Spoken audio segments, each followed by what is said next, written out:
Hiyo ni Biblia, sio katiba ya nchi, sio kanuni, sio hiyo midaharo wanaotaka katiba ibadilishwe ifanya. Ni neno hilo linasema, unaweza ukaelewa, watu wengine mnakaa hata muelewi. Ndio maana nasema hiyo ni neno, kwamba kumbe neno lake anapopewa tu mkono wa shirika, wewe ndio rais.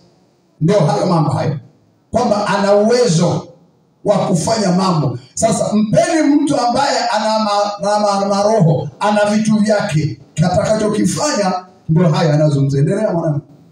Mstari wa 5 anasema, aishikae amri hatajua neno baya, na moyo wa mwenye hekima hujua wakati wa hukumu.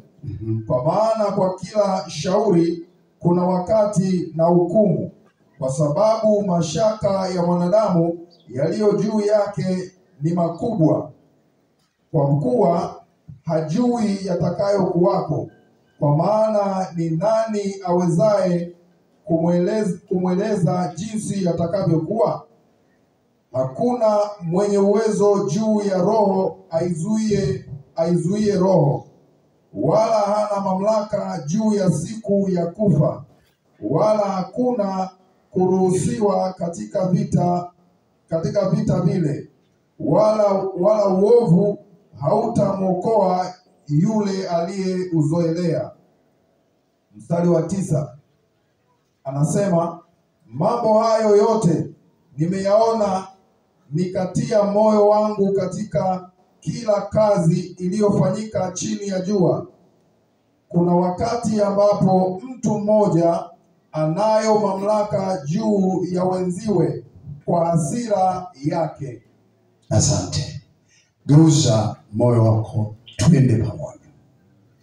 Mimi nimesoma, lakini nimesoma hayo baada ya kupewa ujumbe. Huo ndio kweli. Nimesoma hayo baada ya kupewa ujumbe kama neno la kusimama nao.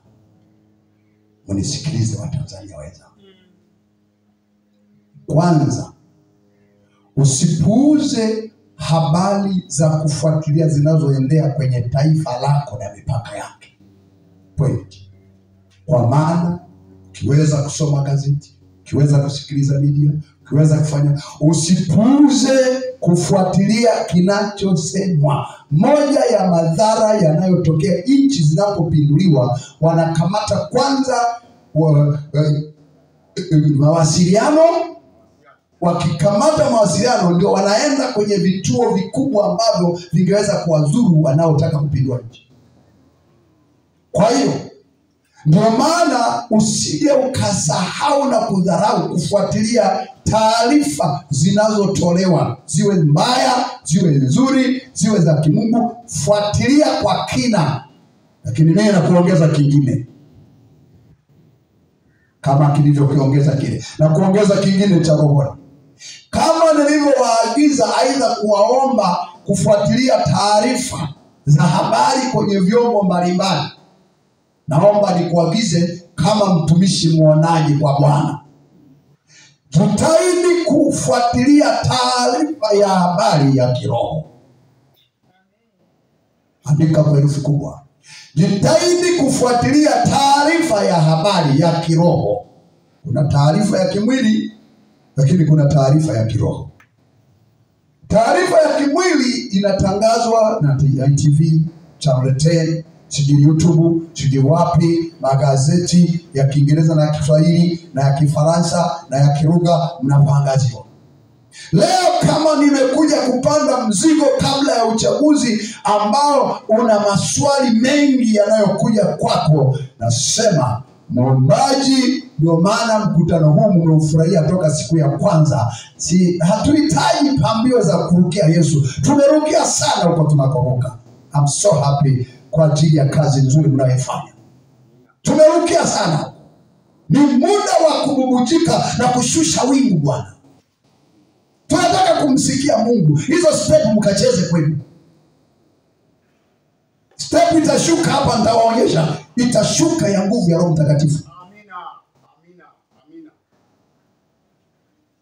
Sikia. Mbingu inasema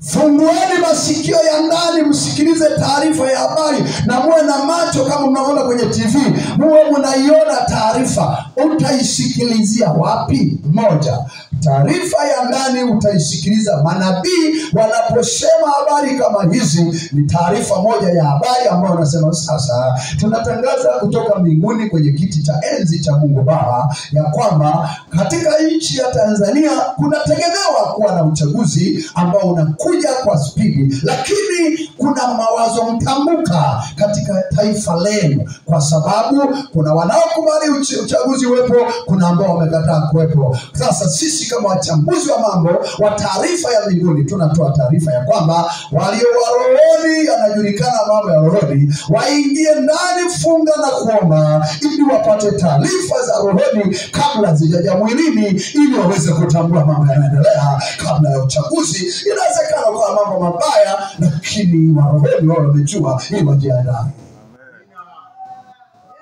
Makofi kwa Mungu kwa taarifa hii.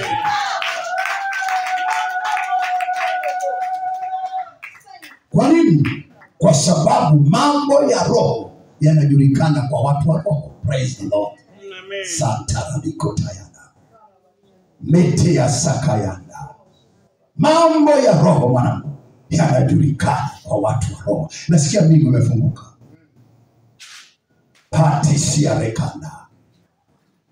If you need God, kama unamhitaji Mungu, unahitaji taarifa ya rohoni. Na kafia taliti. Na taarifa ya rohoni haijulikani kwa watu wa Mungu. You have to go deep spiritually. Wende ndani kabisa. Ukubali kusikiliza taarifa ya mbinguni. Naambiwa inatolewa kila dakika, ila watu hawaelewi kwa sababu wanaongea Kifaransa, wao wanaongea Kiswahili. Sasa leo nataka